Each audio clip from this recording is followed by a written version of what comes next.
فیکٹریاں سگریٹ کی، اربوں خربوں پتی جن کو ٹکٹ دیا، کاش ان کے مالی اصل گوشواروں کی حقیقت، ان کی پولیٹیکل وزڈم، ان کا پولیٹیکل ورک، یہ سارے سامنے آنے چاہیے تھے کہ کون کس طرف سے کھڑا ہوا ہے، اس کی مالی پوزیشن کیا ہے، اس کی پولیٹیکل، اس کی سوشل اسٹینڈنگ کیا ہے، لوگ اس کے بارے میں کیا کہتے ہیں۔ تو گوگلی جیسے چینل کو یہ بھی کرنا چاہیے، یہ ہے اصل کام۔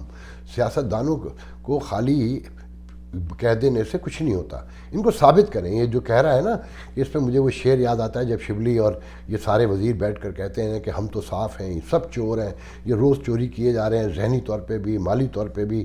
تو وہ جان ایلیہ کا مجھے شعر یاد آتا ہے کہ کمال انہوں نے کہا کہ میں نے لکھ کے رکھا ہے کہ کہیں میں غلطی نہ کر دوں، کہ اے ایک شخص اے شخص اب تو مجھ کو سبھی کچھ ہے قبول، اے شخص اب تو مجھ کو سبھی کچھ ہے قبول، یہ بھی قبول ہے کہ تجھے چھین لے کوئی، یہ بھی قبول ہے کہ تجھے چھین لے کوئی، ایک شخص کر رہا ہے ابھی تک وفا کا ذکر، ایک شخص کر رہا ہے ابھی تک وفا کا ذکر، کاش اس زبان دراز کا منہ نوچ لے کوئی۔ تو شرم نہیں آتی ہے کہ آپ نے سب سے زیادہ ارب پتیوں کھربوں پتیوں کو ٹکٹ دیے، پارٹی کو نظر انداز کیا، اور شبلی صاحب یا شاہ محمود قریشی صاحب یا اسد عمر صاحب یا شفقت محمود صاحب، آپ بڑے نظریاتی بنتے ہیں نا، آپ کے نظریات بھی ہمیں پتہ ہیں، میں کہ چلیں آپ بڑے نظریاتی صحیح، آپ بتا سکتے ہیں کہ پیپلز پارٹی کا، مسلم لیگ نون کا کبھی کوئی سینٹ میں ممبر بکا ہو؟ اور دھونس دھاندلی سے تو آپ نے سینٹ کے چیئرمین کو ووٹ لیے، ڈرا کے دھمکا کے، اور بلکہ کہنے والے تو کیا کہتے ہیں کہ یاسر زرداری نے تو اپنے لوگوں کو خود بھی کہا کہ یہ ووٹ دے دو، وہ ان کی سیاست تھی۔ آپ ووٹ خریدنے کی دعوے نہیں کر سکتے۔ 2018 میں بھی آپ کے لوگ بکتے ہیں، 2020 میں بھی آپ کے لوگ بکتے ہیں، اور آپ کہتے ہیں ہم نظریاتی پارٹی ہیں۔ یہ کیسے نظریاتی لوگ تھے؟ شبلی صاحب، شفقت محمود صاحب، اسد صاحب، شاہ محمود قریشی صاحب، سب کو پتہ ہے کہ یہ بھانمتی کا کنبہ جوڑا گیا تھا، ادھر ادھر سے لوگ آ کے جمع ہوئے تھے، انہوں نے یہی کرنا تھا۔ جب آپ نے مالوی اکیلے کھا رہے ہیں، ان کو مالوی بنانے نہیں دے رہے، پرائم منسٹر ملنے کو بھی تیار نہیں ہے، صوبے کا وزیر اعلیٰ بھی ایک اسٹوج کو لگا دیا گیا، تو وہ کیا کریں؟ انہوں نے اپنا پولیٹیکل کیریئر بچانا ہے نا۔ ان کا پولیٹیکل کیریئر کیا ہے؟ وہ تو پیسے بنانے آئے ہیں، پیسے خرچ کیے ہیں، پیسے بنا، آپ نے پارٹی ٹکٹ دیتے ہوئے بھی پیسے لیے، انہوں نے خرچہ بھی خود اٹھایا، تو آپ کا کیا خیال ہے وہ مفت میں کام کرنے آئے ہیں؟ ان کا پولیٹیکل بیک گراؤنڈ کیا نوجوانی سے، وہ اسکول ٹائم سے کمیونٹی ویلفیئر کے لیے کام کرتے رہے ہیں؟ تھوڑا خیال کریں، لوگ بے وقوف نہیں ہیں، میڈیا دکھائے نہ دکھائے، لوگوں کو سمجھ میں آتا ہے کہ یہ شعور کی کمی، تعلیم کی کمی نے سوشل میڈیا پر آپ کی کمپین کو آگے بڑھا رکھا ہے کہ آپ پیسہ بھی خرچ کرتے ہیں۔ یہ مسلم لیگ نون اور پیپلز پارٹی اس طرف توجہ نہیں دے رہے ہیں، ورنہ یہاں پر بھی آپ کا حشر ہو کہ آپ نظریاتی ہیں، آپ عجیب نظریاتی ہیں کہ آپ کے لوگ ہی بک رہے ہیں۔ آپ کہہ رہے ہیں چلا چلا کے، خود کہہ رہے ہیں کہ ہمارے 16 لوگ 20 لوگ توڑ لیے، اور وہ کہتے ہیں کہ اس سے زیادہ تھے، 35 تھے، آخر میں وہ خود کودائے میدان میں کہ حکومت نہ چلی جائے، ایٹمی پاکستان ہے، اور رات گئے دباؤ ڈال دیا۔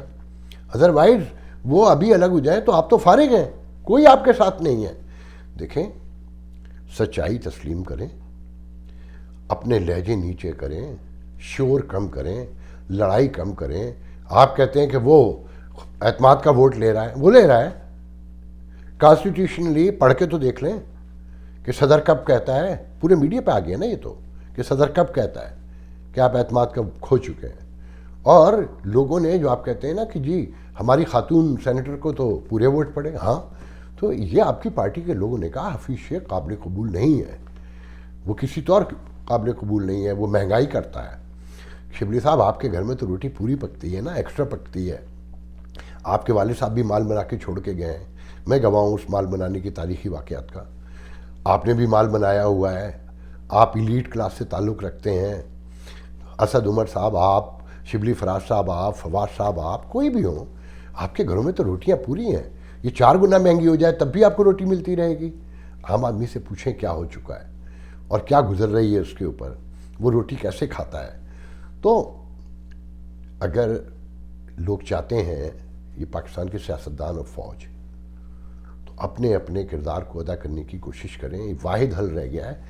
یہ اس کے آس میں یہ کہتے ہیں معیشت آگے جا رہی ہے، دنیا کا کوئی سوشل سائنٹسٹ، کوئی اکانومسٹ لے آئیے جو یہ کہہ دے کہ اس انتشار میں، اس افراتفری میں، اس سوشل پولیٹیکل کیاس میں اکانومی ترقی کر سکتی ہے یا کرنے کے کوئی چانسز ہیں. اور جو لوگ یہ ضد کر رہے ہیں کہ انہوں نے پولیٹیکل کردار ختم کر دیا ہے، وہ غلط کہتے ہیں. ایک تو اگر ختم کر دیا ہوتا یا ختم انہوں نے نہ کبھی یہ کام کیا ہوتا تو انہیں بیانات نہ دینا پڑتے.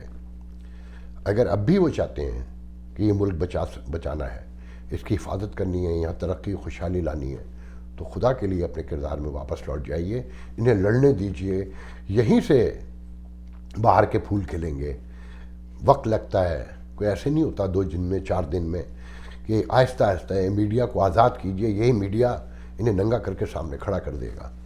مگر جب آپ یہ کہتے ہیں کہ یہ سیاستدان سارے چور ہیں، تو سب سے پہلے خود شرمندہ ہوں. یہ چور گن گن کے آپ لائے تھے. مجھ جیسے لوگ گواہ ہیں. ابھی تاریخ بھی زندہ ہے، اب لوگ زیادہ پڑھتے لکھتے ہیں، سوشل میڈیا ہے، انفارمیشن ہائی وے کا دور ہے، سب کو پتہ ہے. میں اس تفصیل میں جاؤں گا تو بہت لمبی ہو جائے گی. آج کے لیے اتنا بہت ہے. خان صاحب سے میری آخری ریکویسٹ ہے کہ خان صاحب اب بھی وقت ہے کہ سچائیوں کا سامنا کیجئے، اپنی غلطیاں مانیے، ریکنسیلیشن کی طرف جائیے. آج سے شروع کیجئے. ماضی کے گڑے مردے اکھاڑ کے کچھ نہیں ملتا.